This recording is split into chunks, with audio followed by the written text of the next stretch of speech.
دیکھیں، اگر آپ کوئی ایسا وظیفہ کر رہے ہیں جو کسی صحیح کتاب سے ثابت نہیں تو شاید ہی آپ کو اس وظیفے سے فائدہ ہو۔ فائدہ مطلب ہو سکتا ہے عارضی طور پہ ہو جائے، لیکن میرے دوستوں، میرے عزیزوں، وظیفہ کیا ہوتا ہے؟ وظیفہ کس کو کہتے ہیں اور وظیفہ ہمیں ملتا کہاں سے؟ ہم یہ تو سوچیں کہ ہم جس کا کلام پڑھ رہے ہیں، کلام کس کا ہوتا ہے؟ کلام اللہ کا ہوتا ہے اور اللہ کے رسول کا ہوتا ہے۔ اللہ کے کلام میں بھی ایک نور ہوتا ہے اور رسول اللہ صلی اللہ علیہ وسلم کے کلام میں بھی ایک نور ہوتا ہے۔ لیکن وظیفہ کیا ہوتا ہے؟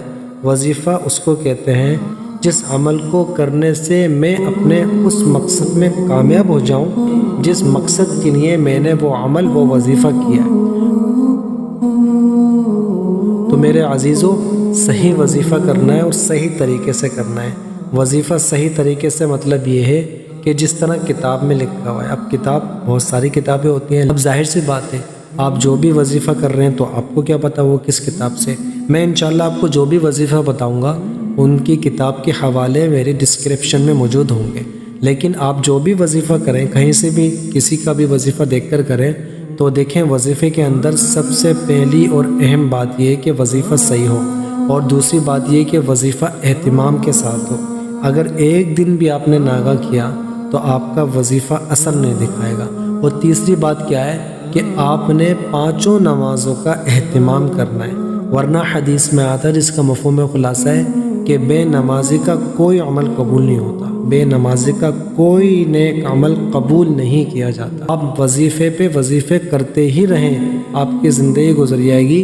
ہاں، ایک مسئلہ تو شاید حل ہو جائے، دوسرا آ جائے گا، دوسرا حل ہو جائے، تیسرا آ جائے گا۔ آپ کی زندگی کے اندر سکون نہیں آئے گا، آپ کی زندگی کے سارے مسئلے حل نہیں ہوں گے۔ ہاں، سارے مسئلے آپ کے حل ہو جائیں تو آپ کو یہ دیکھنا ضروری ہے کہ میں وظیفہ جو کر رہا ہوں یا کر رہی ہوں، اس وظیفے کے اندر میں کیا پڑھ رہا ہوں، اس وظیفے کے اندر میں کیا پڑھ رہی ہوں، اس کے ترجمے کو دیکھنا ہے۔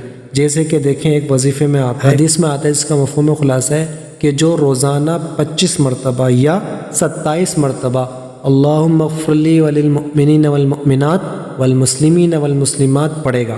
اب یہ کیا ہے؟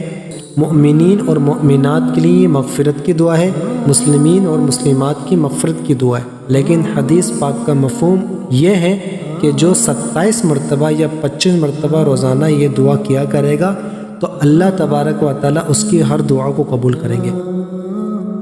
اسی طرح حدیث پاک میں آتا ہے جس کا مفہوم خلاصہ ہے کہ جو فجر کی فرض اور سنت کے درمیان سبحان اللہ و بحمدہ سبحان اللہ العظیم 100 مرتبہ جو روزانہ مستقل پڑھتا ہے تو اللہ تبارک و تعالیٰ اس کو بے تحاشا ان گنت مال عطا فرماتے ہیں۔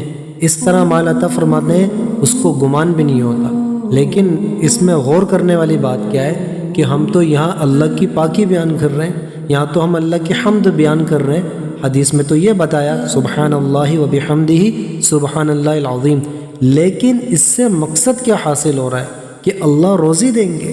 اللہ، اس میں روزی کا تو لفظ بھی نہیں آ رہا، معاش کا تو لفظ بھی نہیں آ رہا۔ تو ہم نے یہ غور کرنا ہے کہ اللہ اور اللہ کے رسول جو ہمیں وظیفے بتا رہے ہیں ان اعمالوں سے اللہ اور اس کے رسول ہم سے چاہتے کیا ہیں۔ ہم غور کریں کہ اللہ چاہتے ہیں، اب اللہ اپنی معرفت چاہتے ہیں، اللہ اپنے محبوب صلی اللہ علیہ وسلم کی اتباع چاہتے ہیں ہم سے کہ ہم اللہ کے احکامات کو رسول اللہ صلی اللہ علیہ وسلم کے طریقوں سے پورا کریں۔ اس کے ساتھ ساتھ ہم جس طرح اس امت میں پیدا ہوئے ہیں اور اس امت کے خاطر میرے اور آپ کے حضرت محمد مصطفیٰ صلی اللہ علیہ وسلم پوری زندگی غمخوار رہے، پوری زندگی آپ نے تکلیفیں اٹھائیں، پیٹ پر پتھر باندھے، تو اللہ یہ چاہتے ہیں اور رسول اللہ صلی اللہ علیہ وسلم یہ چاہتے ہیں کہ ہم بھی اس امت کی خاطر تھوڑی سی تکلیف اٹھا لیں۔ کیا مطلب؟ کہ اس امت کو تھوڑا سا اپنی دعاؤں میں مستقل یاد رکھیں اور اس امت کی خیر خواہی کریں۔ جس طرح ایک بات، اچھی بات مجھے معلوم پڑی، میں نے آپ تک پہنچائی، میں نے آپ سے کی، آپ کو معلوم ہوئی، آپ کا کام ہے کہ آپ اچھی بات کو دوسروں تک پہنچائیں اور خود کوشش کریں اپنی ذات کے اعتبار سے کہ اچھی بات پہ میں نے عمل کرنا ہے اور دوسروں کو پہنچانا ہے، اور بری بات سے میں نے خود بھی بچنا ہے، دوسروں کو بھی بری بات سے روکنا ہے، پیار سے، محبت سے۔ نبی صلی اللہ علیہ وسلم کی یہ ایک سنت ہے کہ برے کام سے روکنا اور بھلی باتوں کا حکم کرنا۔ اور میرے عزیزوں، اس کے ساتھ ساتھ ایک بہت اہم مسئلہ ہے جس کی وجہ سے ہم نمازوں کا اہتمام بھی کرتے ہیں، وظیفہ بھی اہتمام سے کرتے ہیں اور صحیح مستند وظیفہ کرتے ہیں، پھر بھی ہمیں وظیفے سے فائدہ حاصل نہیں ہوتا، ہمیں مقصد پورا ہوتا ہوا نظر نہیں آتا۔ اس کی وجہ کیا ہے کہ دیکھیں، میں نے بہت سارے لوگوں کو دیکھا، وظیفے لوگ بیان کرتے ہیں لیکن اس مسئلے کو بیان نہیں کرتے، شاید ان کو علم نہیں ہے، انہوں نے کتابوں میں یہ مسئلہ پڑھا نہیں ہے۔ مسئلہ کیا ہے کہ اگر آپ کوئی مرد ہیں، بالغ مرد، یا آپ کوئی بالغ عورت ہیں، تو یہ مسئلہ اچھی طرح جان لیں کہ جب بھی وظیفے کے دوران آپ کو غسل کی حاجت پیش آ جاتی ہے تو صبح صادق ہونے سے پہلے، فجر سے پہلے یا اشراق سے پہلے آپ نے غسل لازمی کر لینا ہے۔ اگر آپ نے غسل نہیں کیا اور فجر قضا ہو گئی، اشراق کا وقت داخل ہو گیا، تو آپ کا وظیفہ جو آپ کا چل رہا تھا 1 ہفتے سے، 10 دن سے، 1 مہینے سے، تو وہ وظیفہ ٹوٹ جائے گا، پھر آپ کو شروع سے دوبارہ کرنا پڑے گا۔ یہ بہت اہم بات ہے، بہت اہم مسئلہ ہے۔ انشاءاللہ آپ نمازوں کا اہتمام کریں گے اور اللہ کے ساتھ اچھا گمان کریں گے اور اللہ کے یقین، اللہ کے حکم اور نبی کے طریقے کے ساتھ ہر وظیفے کو پورا کریں گے تو انشاءاللہ آپ کو ہر وظیفہ ضرور کام دے گا۔